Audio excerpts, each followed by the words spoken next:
Do you ever wonder why some people just look so graceful and so elegant when they're practicing yoga? And it's not that they're particularly stronger or more flexible, but they just look like they are moving with this ease and this spaciousness in their body.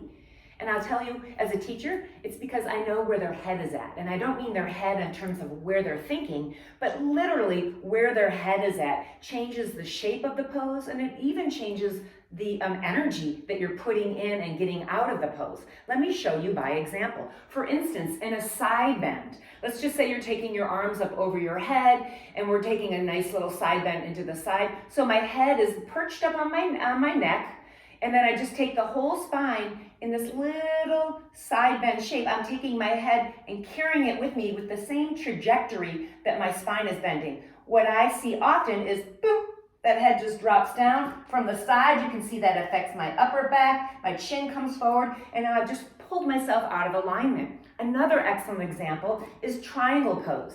Triangle pose is not a side bend pose. It's actually your spine is upright in this vertical position, and we're going to move it on a diagonal or maybe even a horizontal position. So taking our upright spine and moving it in a different plane. So your head is on top of your neck. You start to reach out so that you're keeping and maintaining that elongated spine, and then bringing your hand to support you wherever you are on the mat, the block, or your leg, and then keeping that line of your neck as you bring yourself into this different plane with the spine. What I will see is, boop, you can even see how that whole just changes that whole shape. It feels collapsed.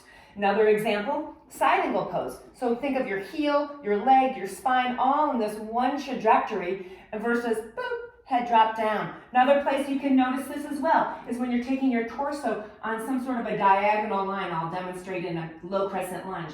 Is the head jacked up here? Is the head jacked down there? Just think about that one nice long line, and that will just give a little space to the pose. And it also strengthens the pose because you know your spine is really elongated. And when you have more space between the discs and the vertebra, more muscles have to come in and recruit that additional space. So you're more stable through your core.